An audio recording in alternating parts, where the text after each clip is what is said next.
Hello again. So this is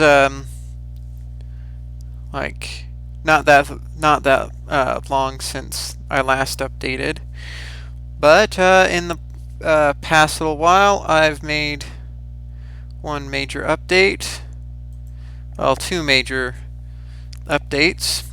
I have timing. So I have an SDL event that will increment a tick counter once every 200 milliseconds. Oop.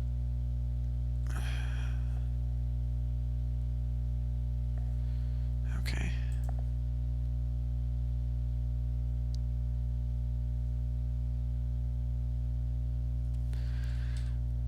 So as you can see, I now have this cursor box that is that seems to have some spinning appearance. So this is the first character in that sequence, second, third, fourth, fifth, sixth, seventh, and then so it goes up to 7, and then it goes back to the beginning. So it's just going in that direction. And in addition to this, I've also added sprites. So the cursor character is not just changing; it is being drawn in front of the screen after the characters in the layer before it. So this is so the layer before it is a tiled character display, and then the cursor is moving, is positioned as a sprite. So it's written on top of it. So when I position myself above a graphical character, so when I position myself above this pixel in this S, it draws the pixel, and then it draws the cursor above it, and the cursor has transparency above this pixel. Yeah. So that's essentially the look, the update. And the reason why it is doing this rotation as well is that not only is this rotating, this is also rotating, but it's rotating in a counterclockwise direction. And the reason why it's able to do that is because when I go to the emulator,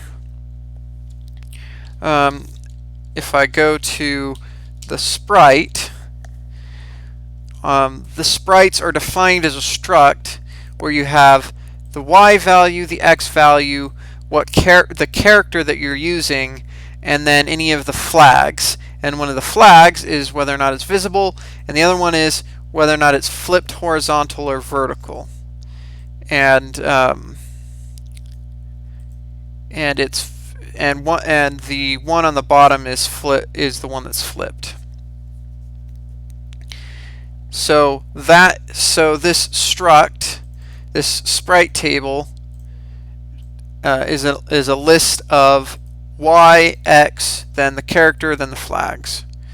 And going into this main file, we'll find that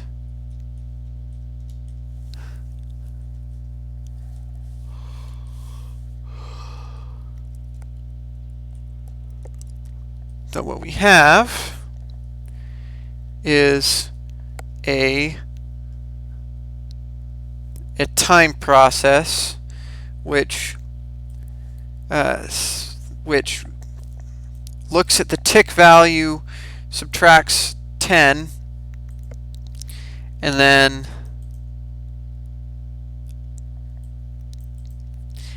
when it reaches 10, it will reset A to 0.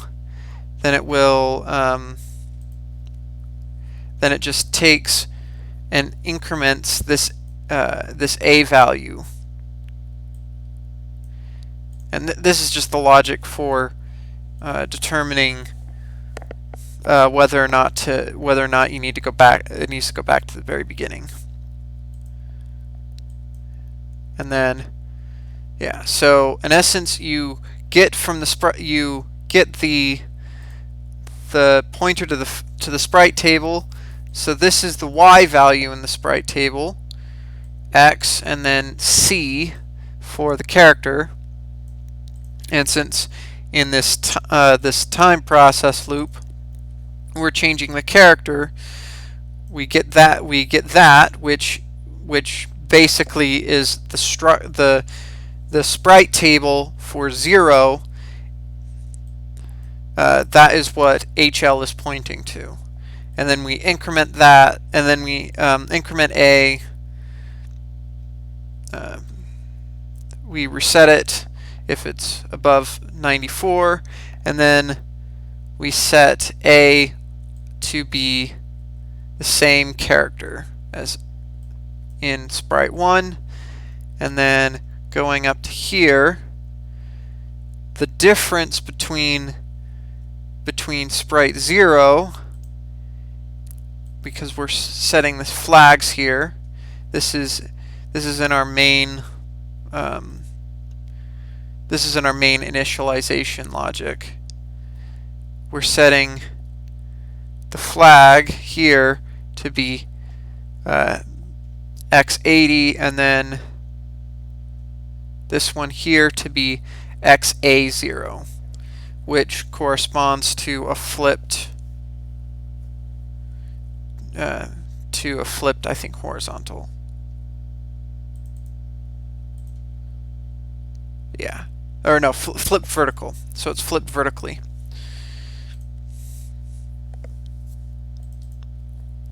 So obviously it depends on what the code in this assembly looks like, but that's the basic idea.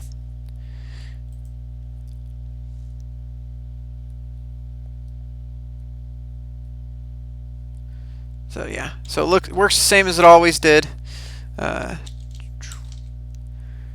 J, K, and L are used to increment the color values, and then H is used to write out what those color values mean. Additionally, the character 0, which would be null under most circumstances, which is like a null character, you can also edit that now. It was a bug that it existed before. Yeah.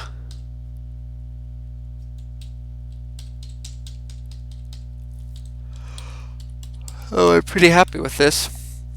I think I might do some other setup, maybe a quick game, just to get my feet wet. But yeah, so that's it.